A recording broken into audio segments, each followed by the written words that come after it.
Quem vê a Ana Alice de 5 anos tão à vontade no cavalo, não imagina como era difícil a interação dela com os animais. Ela tem transtorno do espectro autista. A mãe percebeu os sinais ainda nos primeiros meses de vida, mas o diagnóstico demorou a sair. Quando eu comecei o tratamento, ela tinha 2 anos, né?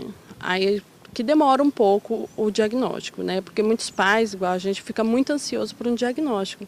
E não é bem assim, tem vários outros transtornos envolvidos para depois diagnosticar. Então ela ficou quase 1 ano fazendo tratamento para depois vir um diagnóstico. Mas foi bem sofrida, porque a gente vai daqui, vai dali. Às vezes é 5 vezes na semana, cada um em um lugar, você tem que deslocar, ir de ônibus, às vezes não tem nem como. E depois com o diagnóstico você consegue alguns direitos, como andar de ônibus no passe livre. É muito difícil, bem complicado.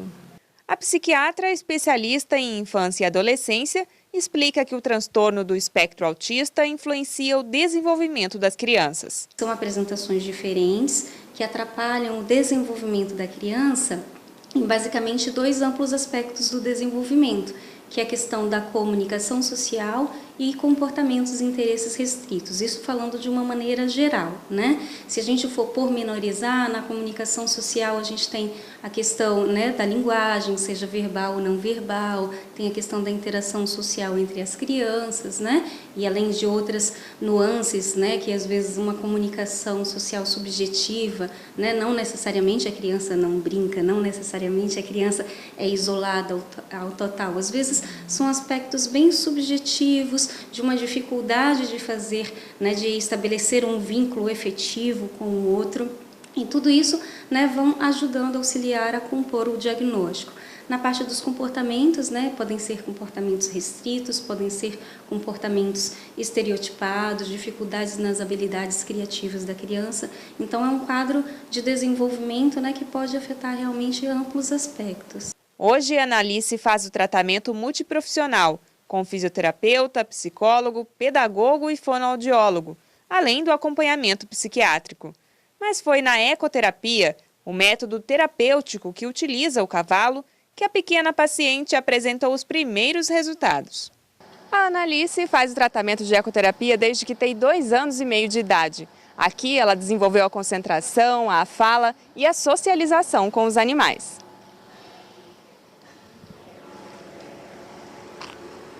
A Ana, ela não pronunciava também palavras, não tinha a fala desenvolvida. Usava assim, uma comunicação, mas muito interna, muito para ela.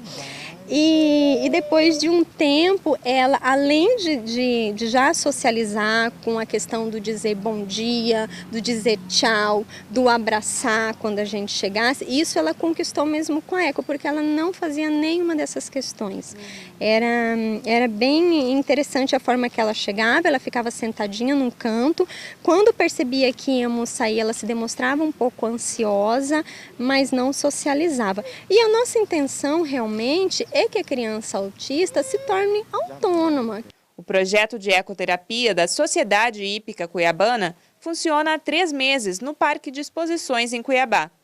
26 pacientes com patologias variadas são atendidos. A terapia é multiprofissional. Na equipe a gente faz um planejamento de que tipo de abordagem vai ser feita no praticante. Nós temos uma fisioterapeuta, uma fonoaudióloga, uma psicóloga, um instrutor de equitação e uma pedagoga. Aí fazemos o plano de trabalho, qual vai ser trabalhado. Mas o principal que trabalha a nossa equipe é o cavalo, né? Que é os estímulos do passo dele que a gente trabalha junto. Neste ano, a Ana Alice recebeu alta da ecoterapia, mas os tratamentos continuam em busca de desenvolvimento e independência.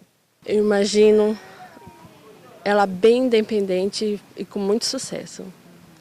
Porque eu acredito que, independente da deficiência, nós pais temos que trabalhar o potencial deles. A gente não pode generalizar, né? Existem crianças que têm quadros um pouquinho mais graves, às vezes associados com comorbidades, né? Outros transtornos mentais. A gente tem que 50% de crianças que apresentam o espectro apresentam também deficiência intelectual como comorbidade. não só em deficiência intelectual, como outros também. E aí eu não posso generalizar, mas uma coisa a gente não tem dúvida, que é quando a gente faz um trabalho, né, integral com a criança, no sentido de poder proporcionar a ela as estimulações que ela precisa, sempre ela vai subir um degrau.